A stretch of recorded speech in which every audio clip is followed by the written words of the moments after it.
Simon's making Asian-inspired pork belly with greens. A light sponge lemon puddle pudding. And Fox is performing live at the end of the show.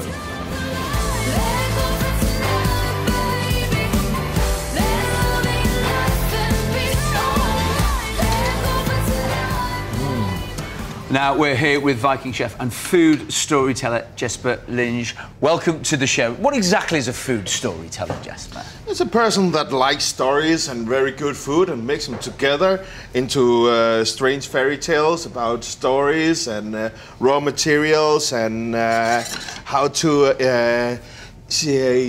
experience history through your imagination and your taste buds with all your senses. And where do you work? What do you do? What do you do for a proper job? I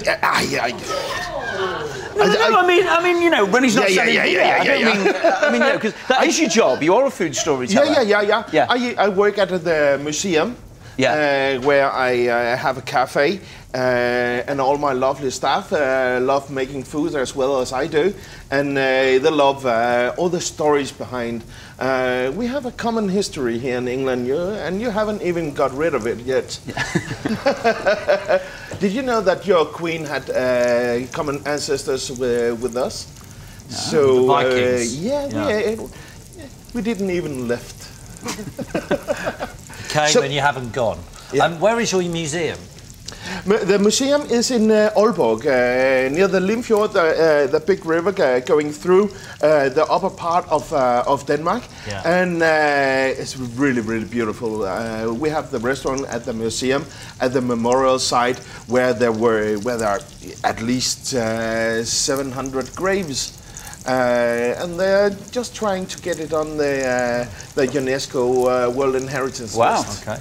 So let's see how. Okay. So you're going to do a quick cook for us, then we've got some lovely Viking food. What are we cooking? We're cooking a barleyotto, and this is just soaked barley with some really nice fat bacon. Smells beautiful. Anything with bacon is always going to work. And some leeks. Yeah. Just fry it really good, like you would do with a risotto. This is a way of cooking. It's thousands of years old. Is this what Vikings used to eat? Yeah. Almost 95 or 90% of the Viking diet were some kind of otto porridge like things. So this is a very common thing in the Nordic kitchen. You really have to have it in when you're talking about Vikings, and you really have to talk about the pork meat. Okay. Yeah. So would it always be pork meat? Would that be the most common meat for the Vikings? Yeah. What about all fish? What about sheep's head? Sheep's head is an Icelandic thing, and we send people to Iceland when have done something wrong. and see, I love Iceland. Iceland is very, very nice. They have all these volcanoes and things, but I like the farmland, and I like the good life. The things about digging down sheep's heads and sharks and things like that, I like blue cheese instead of sheep's heads. Yeah, okay. I'm sorry, they say it's good. Sometimes, someday I'll taste it. Right. But all right. So you soak the barley. We've got bacon. We've got we cook, and then we end up with this rather delightful concoction here. Oh yeah. And this one is really, really good. It has been added a lot of chicken stock, some apple cider, and then you start up with this one. Some of the pieces of bacon is quite dark, and some of it is quite light, and then a nice portion like this would keep you.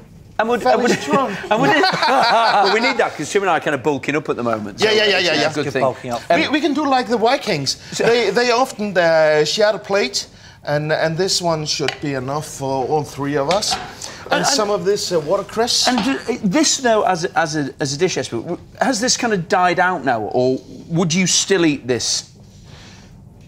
We still eat it. Right, okay. We still serve it in the restaurant. We serve it in all different kinds of variations, with pork meat and with mushrooms and with pieces of deer and special cheeses and all kinds of grain instead of barley. And you can vary it as much as you want as a risotto. Okay, so the barley's the key. After that, it's kind of whatever. And whilst it's a Viking dish, then it's still relevant today. You can taste it with spelt if you want it. Nice. Or any rye. Bring that over, Simon. Now, try that. Can we have a little try of that? Yeah. Is there anything else we need on this, or is that was done on this one? Okay, right. So let's have a little taste of this. Then we can talk. Then we can talk more Viking. Oh. This is really, really important. Oh, good fat cheese. Good fat cheese. You really have to have some of this. I think I might be a Viking because this looks tasty. I feel like this. And some of this smoked salt. Okay. Also a little bit. Remember your salt. I hear that Skelton is a Viking name. Are you a Viking? Apparently so. Apparently I'm a descendant of a Viking. And I like bacon, so it must be true. There you go. Yeah. And remember some of the watercress as well. I want to get some bacon. I can see it on your arm. But I am. Your arm's growing. But I am. You feel yourself bulking up. Let's go sailing. That is sailing. Yeah. That's muscle food. I am quite surprised. Look in your eyes is getting even firmer. Is it making my hair grow though? That's kind of the. It won't.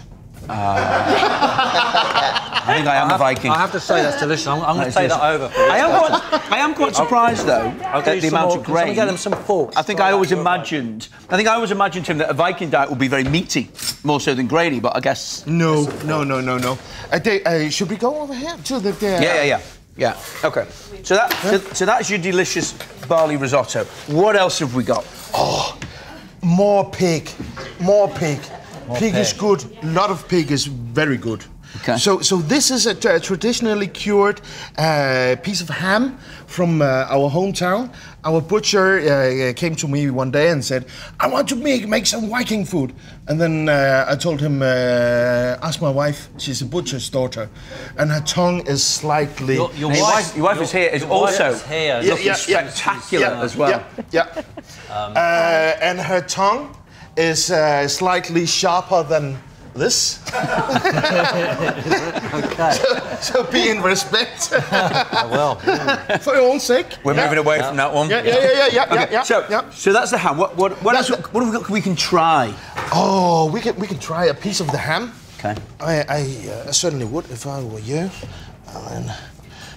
And so all of these things, these are still made today. Whilst historically, then this is kind of Viking food, but this is still you're still eating this now.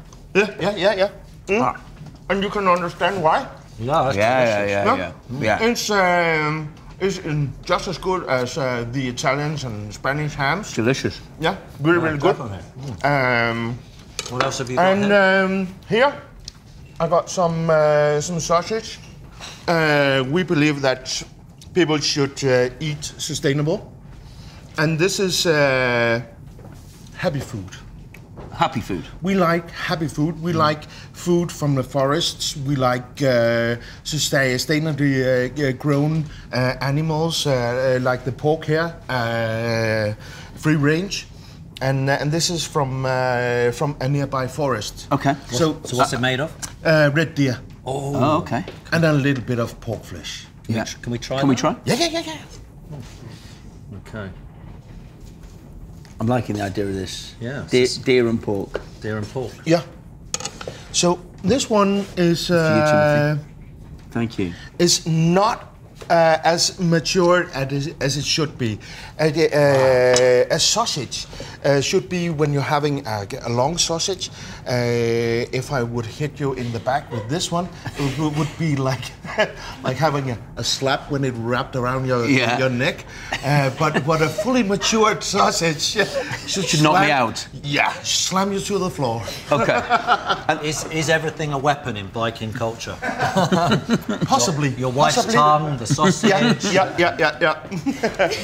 I feel very, very manly after eating that. That's quite. Do that. So you're working. This is very good food. That's delicious. So you're working with the British Museum, is that right? Yeah. Right now we are making the preparations to Vikings. That has its opening at the 6th of March. And the day after, we will make a celebration dinner at the Danish church, where we will take all the themes from the exhibitions and put it into a giant feast. Oh, wow. A feast with the stories from the different areas of the exhibition. So we will tell about the Völve from Fyrkat. We will talk about the Slavic. We will talk about the Vikings in Constantinople. We will talk about the Vikings that invented cruises coming to England. Cruises? Yes, it's it. That's what they call them in my history lessons. Yeah. Oh, you Vikings, you. Yeah, okay. We started trying out different kinds of summer holiday. Yeah. You get summer holiday. And then you just mixed with pension funding. It was a lovely Helen Skelton, so it's well done. Thank you very much. Thank you so much for coming on. We've run out of time now. For all of today's recipes, head to channel4.com/SundayBrunch. After the break, psychiatrist Dr. Steve Peters will be revealing his top tips for sporting success, and we're chatting to Warwick Davis. See you soon. That was brilliant.